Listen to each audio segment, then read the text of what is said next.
तो हेलो दोस्तों, कैसे हैं आप। आज हम बात करने वाले हैं अपर जीआई ब्लीडिंग के बारे में। पहले मैं जीआई ब्लीडिंग का पूरा लेक्चर बनाना चाह रहा था, लेकिन मैं वैसा कि लोअर जो ट्रैक्ट है हमने कुछ पढ़ाया नहीं है।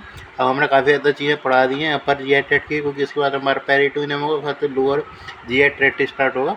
तो ये तो हमारा स्टोमक इंटेस्टाइन वगैरह चालू होगा। तो इसलिए हम बताते हैं, इसके संग लास्ट टॉपिक है अपर जीआई में हमारा जीआई ब्लीडिंग। तो जीआई ब्लीडिंग की बात करते हैं, अपर जीआई ब्लीडिंग है तो उसको इतने प्रेजेंट कैसे करते हैं, उससे जो उसको क्राइटेरिया क्या होता है डिफरेंशिएट करने की, अपर जीआई ब्लीडिंग है लोअर जीआई ब्लीडिंग है।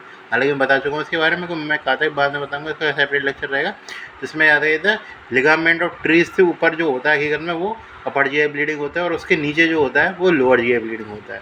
हाँ, अपर जीआई ब्लीडिंग जो पता है ज़्यादातर चूँकि ऊपर से आते हैं उसमें क्लॉट फॉर्मेशन हो चुका होता है, और उसके अलावा एसिड के संग भी मिल चुकी होती है। यदि वेरिसल ब्लीडिंग है तो इस तरीके से हेमेटिक मैसेज है, यानी कि तरीके से कैसा है कॉफ़ी ग्राउंड वॉमिट से एक तरीके से देखने मिलेगी, एकदम ब्राउन से तरीके से वॉमिट देखने को मिलेगी, जिसे हम क्या कहते हैं मेलिना कहते हैं। ये चीज़ है। और इसके अलावा क्या है, चूँकि इस तरीके से वॉमिटिंग होती है बड़े तरीके से हेमरेज होगा, वो ज़्यादा अंदर ही अंदर कलेक्ट होता जाएगा, जिसके कारण क्या है कि वो काफ़ी बार संभावना है कि अच्छी खासा ये तरीके से हीमोडायनेमिक इंस्टेबिलिटी के संग है। जो लोअर जीआई ब्लीडिंग होते हैं वो हीमोडायनेमिक इंस्टेबिलिटी से यूजुअली नहीं आते।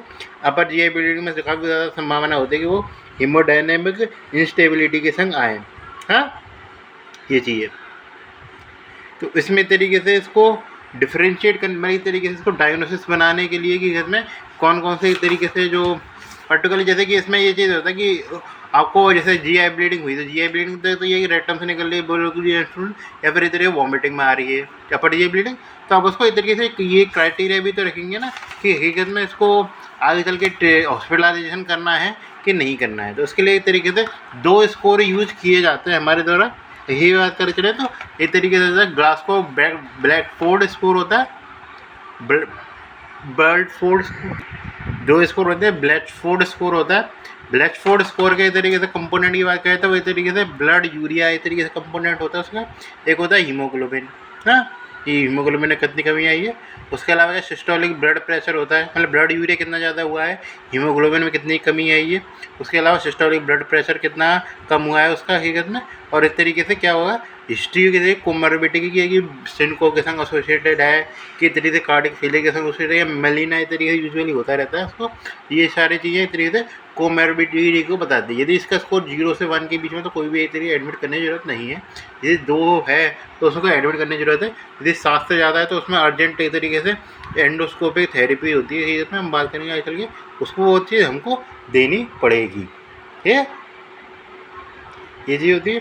एक और जो मैं एक तरीके बताया था वो रॉकटेल और बेयर स्कोर होता है। रॉकटेल और बेयर में इतनी ज़्यादातर चीज़ें सेम रहती है, कोमोर्बिडिटी होती है उसमें। ये तो एज आ जाती है ना, एक आती है शॉक वाली कंडीशन। शॉक वाली कंडीशन में क्या होता है, एक तो पल्स रेट जो होती है वो इस तरीके से काफ़ी और आ जाता है। कार्बोलेटेड शॉक जब भी डायग्नोस होता है 100 से ज़्यादा होनी चाहिए कि तरीके से जो है एक तरीके से हार्ट रेट और pulse systolic blood pressure BP से कम हो, बीपी कितना कहते हैं 100 mm से कम होना चाहिए। तो ये तरीके से 2 चीज़ें रहती है। एक तो इसमें इतनी शॉक वाली चीज़ आ गई, ये जो होती है इसमें एंडोस्कोपिक डायग्नोसिस बताता है वो हीगन में कि इस तरीके से कोई सा कोई लीजन तो नहीं है।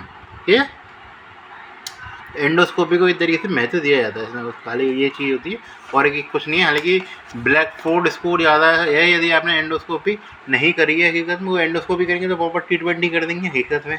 ये चीज़ तो ब्लैकफोर्ड स्कोर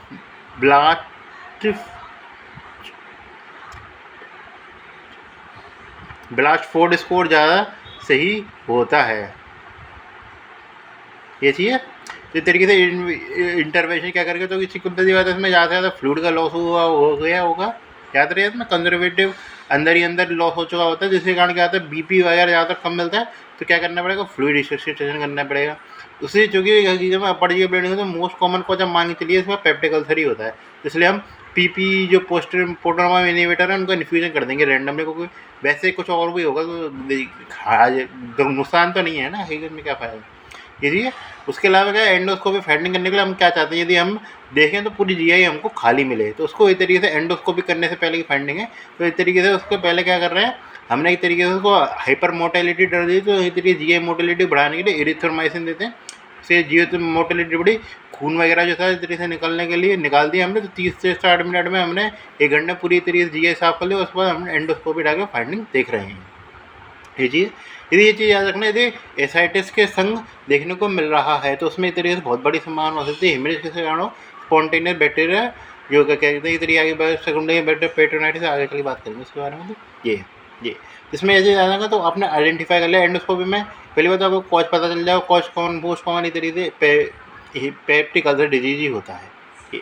तो उसमें एक तरीके से आपने एंडोस्कोपी फाइंडिंग तो कर ली, लेकिन आप डिसाइड क्या करेंगे कि इस तरीके से आपको क्या एंडोस्कोपी थेरेपी इसके बाद चल देते हैं हम, वो देनी है कि नहीं देनी। तो उसके आधार पर इस तरीके से देनी है नहीं देनी है इसको डिसाइड करने के लिए जो हमारा एक तरीके से क्राइटेरिया रहता है वो होता है हमारा क्या होता है इस तरीके से फॉरेस्ट ग्रेडिंग। इस तरीके से उसके लिए कहते हैं फॉरेस्ट ग्रेडिंग क्या होता है, जिसमें तरीके से स्टार्टिंग करना। तो 1A में क्या होता है शुरुआत के 3-4 में एक तरीके 3 जो होती है स्टेज उसमें तो हमको करनी पड़ेगी। ये तो उसमें पुरुलेंट आर्टेरियल ब्लड हो रहा है, जैसे बहुत ज़्यादा तेज़ी से बढ़ रहा है। उसके अलावा ऊजिंग हेमरेज आ रहा है। उसके अलावा क्या विजिबल वेसल है उसमें तरीके से ब्लड लॉस हो रहा है। तो इस तरीके से तो ये इस तरीके तो हमको ब्लड निकलता दिख रहा है तरीके से, जैसे फुल रेटिंग है ऊजिंग हेमरेज है। हाँ इस तरीके से तो ये पल्स टाइप ब्लीडिंग हुई है, ऊजिंग ब्लीडिंग हुई हकीकत में मतलब इस तरीके से हाई रिस्क वाले केस में आ जाता है। उसके अलावा हमको क्या विजिबल हो रही है तरीके से वैसल जो ब्लीडिंग करती हुई। तो हकीकत में ये 1A 1B उसमें कहता है 2A। तो उसमें ये चीज़ है ना सेकेंड में 1A 1B, सेकेंड है सेकेंड B, मतलब पहले के 2, सेकेंड में 3 और लास्ट का 3 आ जाता है। इसमें एक तरीके से क्या होता है इस तरीके से एक्टिव ब्लीडिंग देखने को मिल रही है, एक तरीके से पल्सर टाइप ब्लीड है। उसके अलावा ऊजिंग हेमरेज है, इसमें सीधे ब्लीड निकलते हुए दिख रहा है। ये जो हो सकता है हमारा सेकंड में ए में आ जाता है कि हमको विजिबल वेसल है, इसमें एक तरीके से ब्लड निकलता हुआ दिख रहा है। ये तीसरा जो आता है इसमें एक तरीके से आपको क्लॉट बना हुआ दिखा जो कि इतनी इंटरमीडिएट रिस्क को प्रेजेंट करता है। तो इसमें एक तरीके से याद रखना एंडोस्कोपी थेरेपी नीडेड होती है। इंटरमीडिएट रिस्क भले ही हो लेकिन आपको एंडोस्कोपी थेरेपी है वो देनी पड़ेगी। तो ये तरीके से काफ़ी बार पूछा जाता है एडरेंट क्लॉट में करता है। नीचे के जो आ जाते हैं इसमें एक तरीके से क्या होता है इस तरीके से ब्लैक एक तरीके से मतलब फ्लैट पिगमेंटेड या क्लीन बेस एक तरीके से। तो फ्लैट पिगमेंटेड या स्पॉट देखने में मिल रहा है बेस पे या क्लीन बेस है, क्लीन बेस और फ्लैट बेस दोनों में एक तरीके से हम एंडोस्कोपी थेरेपी नहीं देते हैं। ये तरीके से चीज़ को असेस करने के लिए किया जाता है ये चीज़। तो इसके अब एंडोस्कोपी थेरेपी में देते क्या क्या ये भी तो पता होना चाहिए। एंडोस्कोपी थेरेपी में हम देते हैं पहले तो इंजेक्ट करते हैं एड्रेनालिन, क्योंकि हमें चाहिए कि इस तरीके से ब्लीडिंग कैसे ना कैसे कम हो। तो हम एड्रेनालिन देखिए कि वेस्ट्रोकॉन्स्ट्रिक्शन कराएंगे जिससे कहते हैं ब्लीडिंग कम हो जाती है। उसके अलावा क्या करता है हीमोस्टैटिक क्लिप यूज की जाती है ताकि क्या है कि वो ब्लड वेसल को ब्लॉक कर सके। उसके अलावा कोएगुलोथेरेपी आती है, तो थर्मल कोएगुलेशन आता है वो है। इस तरीके से एम्बोलाइजेशन वगैरह हुआ, तो इस तरीके से इलेक्ट्रो कोएगुलेशन हुआ हकीकत में।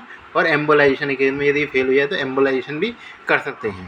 ठीक है, प्रोटॉन पर मिलीमीटर हम देते रहते हैं और ताकि इस तरीके से पीएच को सही ढंग से पहुँचाया जा सके ऊपर हकीकत में, क्योंकि ज़्यादा एसिड एनवायरनमेंट रहा तो और ज़्यादा ब्लीडिंग होने लगी ये। उसके अलावा क्या नील पर ओरल रखते हैं हकीकत में, तो फ्लूइड आपको देना पड़ेगा हकीकत में काफ़ी सारा देर तक, काफ़ी मतलब तो बोलते कुछ टाइम तक मतलब 1-2 दिन तक तो हम नील पर ओरल रखते हैं, हमको IV फ्लूइड ही देना पड़ता है ये, बट टोटल पैटर्न न्यूट्रिशन देना पड़ता है ये। अब इसके बाद आती है हमारी कि तरीके से मॉर्बिडिटी को कैसे असेस करते हैं, तरीके ये पूछ सकता है। तो मॉर्बिडिटी को असेस करने के लिए कि तरीके से वो इसकी जिंदा रहने की कितना संभावना है, तो मेडिसिन में एम्स 65 स्कोर यूज़ किया जाता है। उसके अलावा सर्जरी में ब्लीड स्कोर यूज़ किया जाता है। तो मैं मेडिसिन सर्जरी तरीके से इंटीग्रेट करा चला तो दोनों स्कोर आया था।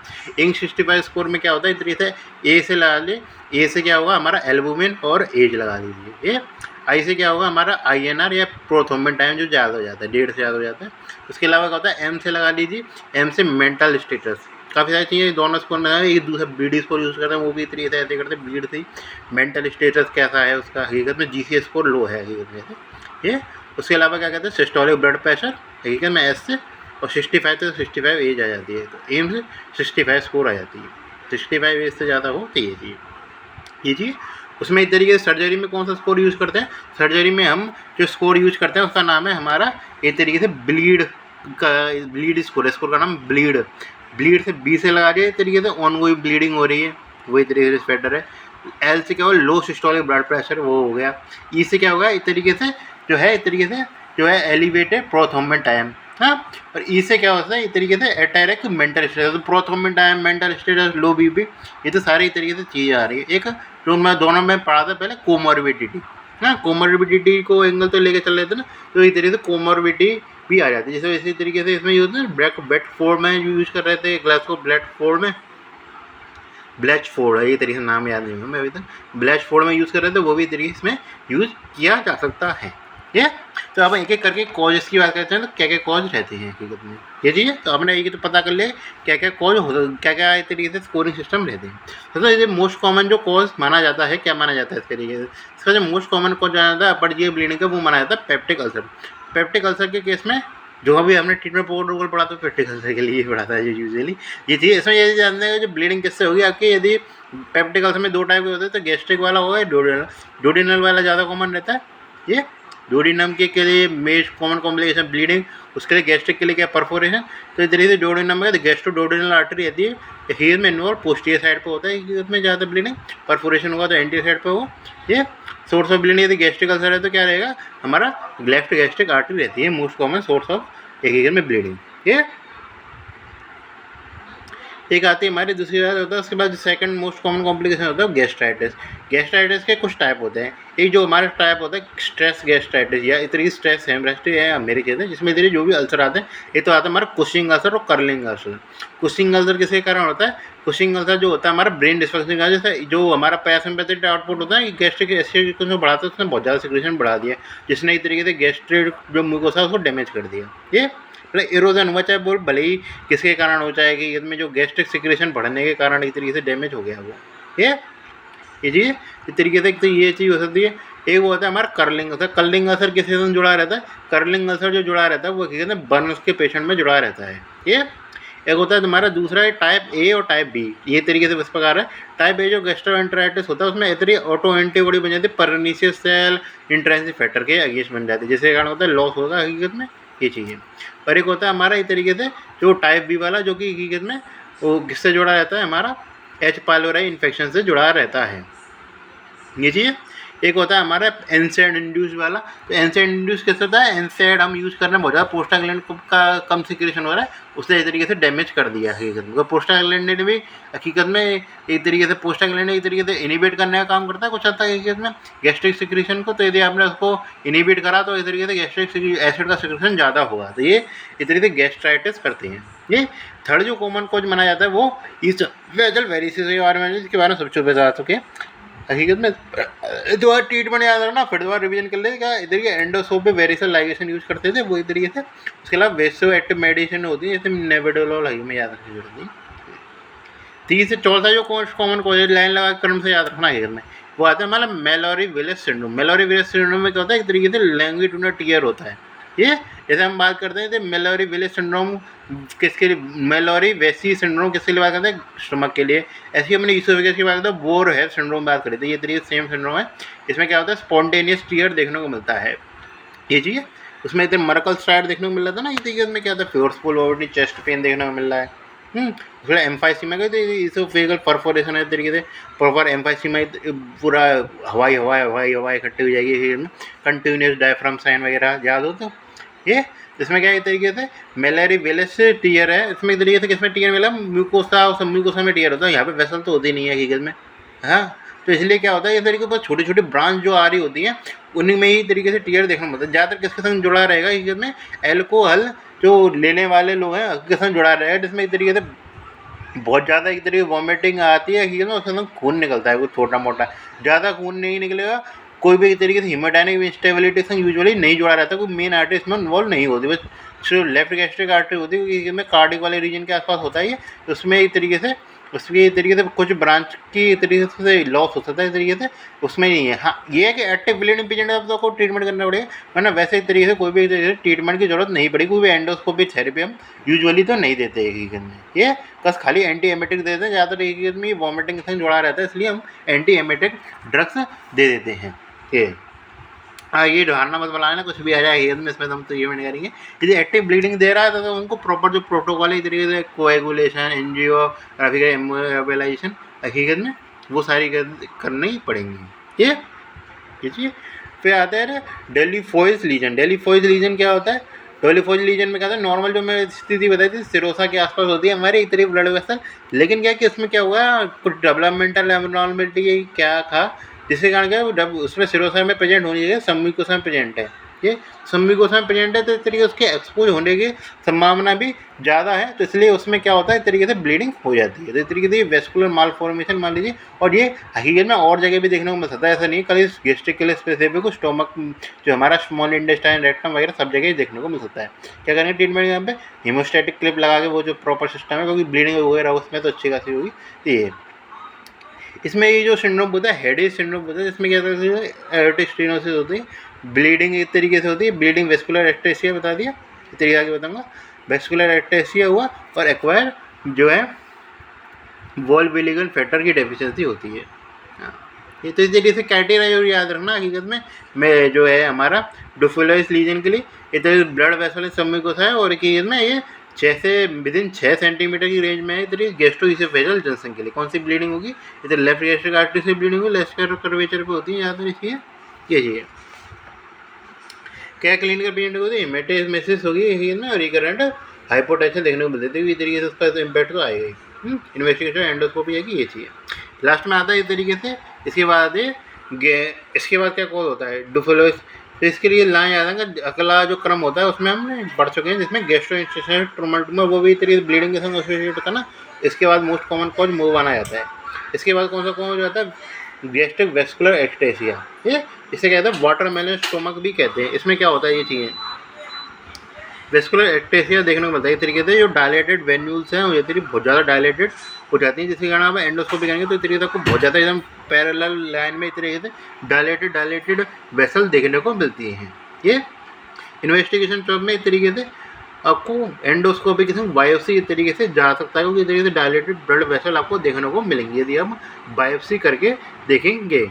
ये ज़्यादातर इस तरीके एलडी में एलडी में था, और इस तरीके से ट्रीटमेंट के नाम से याद रखें गैस्ट्रल एंट्रल वेस्कुलर एक्टेसिया, तो एंट्रम पे देखने मिलती है। तो मेन जो उसमें आपको याद रखना है एमसीक्यू पॉइंट ऑफ व्यू से, गैस्ट्रिक एंट्रल वेस्कुलर एक्टेसिया की एंडोस्कोपिक फाइंडिंग क्या होती है, वाटरमेलन स्टोमक, बस ये याद रखना, और कोई इसके बारे में नहीं पूछेगा। ठीक है, इस प्रकार हमारा इस तरीके से अपर जीआई ब्लीडिंग का जो चैप्टर था वो खत्म हो गया। हाँ, इस तरीके हीमोबेलिया वगैरह भी आ सकते हैं इस तरीके से, ये याद रखना 6, 7 या 8 को गिना दिए, उसमें इससे तो बड़ा क्वेश्चन भी लिख देंगे हकीकत में। सारे जो काफ़ी चीज़ मैं एक्सप्लेन नहीं करी ना, वो तो आपसे एक्सप्लेन करके आएंगे यदि बड़ा क्वेश्चन आया तो ये चीज़। तो इस तरीके से इस प्रकार हमारे अपर जीआई ब्लीडिंग का चैप्टर था वो खत्म हो गया। ठीक है, और गया।